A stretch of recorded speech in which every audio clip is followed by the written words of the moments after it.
নির্বাচনের ম্যাপ আপনাকে দিতে হবে। নির্বাচিত প্রতিনিধি ছাড়া সংস্কার সম্পূর্ণ হবে না। সংস্কারের নামে বিলম্ব করে মঈন ফখরুদ্দিনের মতো আরেকটি জালে যেন আপনি না পড়েন। কিং পার্টি কত দেখেছি, ফেরদৌস আহমদ কুরেশিকেও দেখেছি, মঈন আহমদের সময় খেলাও দেখেছি। জেলে থাকলেও 2 বছর আমরা জেলে ছিলাম, সেদিনও আমরা জেলখানায় বসে বসে দেখেছি। টিকতে পারে না, টিকবে না। টিকেছে একটি কারণে, মঈন তুমি বিদেশের মাটিতে, তুমি শেখ হাসিনার সাথে বিদেশে বসে চুক্তি করেছ তোমার অবৈধ কাজ সব বৈধ করে দিবে। তাই সেদিন 2008 সালে নির্বাচনে বিএনপির মতো একটি দলকে কয়েকটি আসন দিয়েছ। আমাদের সব কথা মনে আছে, সব কথা দিল খুলে বলবো। জনাব ডক্টর ইউনূস সাহেব, মাননীয় ইউনূস সাহেব, এই কথাগুলো সংসদে দাঁড়িয়ে বলার দয়া করে অতি সত্বর সুযোগ করে দেন। কারণ আমরা 2024 সালের নির্বাচনের মতো নির্বাচন করতে চাই না। আমরা 2018 মতো নির্বাচন করতে চাই না। আমরা 2014 মতো নির্বাচন করতে চাই না। আমার নেতা তারেক রহমান বলেছে, এমন নির্বাচন চাই যেই নির্বাচন মৃত ব্যক্তিরা ভোট দিবে না।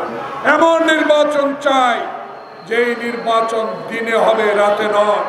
এমন নির্বাচন চাই না 152 মিলিয়ন অফার ওয়ালটন ফ্রিজ কিনে পেতে পারেন 20 লক্ষ টাকা, রয়েছে কোটি কোটি টাকার নিশ্চিত উপহার। জন বিনা প্রতিদ্বন্দ্বিতায় নির্বাচিত হোক। আগুন লাগালো কে? কারা এটার সাথে ষড়যন্ত্র? 3 দিন অতিবাহিত হলো, এখনো কেন বাংলাদেশের মানুষ জানতে পারল না কারা এটার সাথে জড়িত? আপনি বুঝেন না? আজকে আমি একটি ইউটিউবে সংবাদপত্রে একটা সংবাদ প্রকাশিত হয়েছে, যেটা আমি এখানে সব নামগুলো উল্লেখ করতে চাই না। যদি সত্যিকার অর্থে বাংলাদেশকে ভালোবাসতে আওয়ামী লীগ, তাহলে তার বাবা গণতন্ত্র হত্যা করতো না, একদল করতো না। যদি শেখ হাসিনা আপনি বাংলাদেশের মানুষের উন্নয়ন চাইতেন, উন্নয়ন করেছেন, সেই উন্নয়নের টাকা আপনার পকেটে, আপনার দলীয় লোকদের পকেটে। আপনি যদি মানুষের ভালো চাইতেন, আপনি যদি মানুষের অধিকার প্রতিষ্ঠার কথা চাইতেন, আমাদের কথা শুনতেন, আপনাকে পালিয়ে যেতে হতো না, আপনার বিরুদ্ধে 500-র অধিক মামলা হতো না। আপনি শেখ মুজিবের কন্যা বলে যে অহংকার করতেন, সে অহংকার আপনি করতে পারতেন। তাই আজকে আমাদের ইন্টেরিয়াম অন্তর্বর্তীকালীন সরকারের কাছে আবেদন থাকবে, অনুগ্রহ করুন, নামগুলো প্রকাশ করুন, কারা জড়িত, কারা আবার এই ষড়যন্ত্র করে আপনাকে অপমান করতে চায়, আবার শেখ হাসিনার ভাষা টুস করে বাংলাদেশে আসার ব্যবস্থা করতে চায়।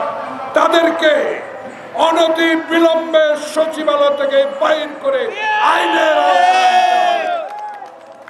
শুধু বের করে দিলে হবে না, শুধু রিটায়ারমেন্ট করে দিলে হবে না।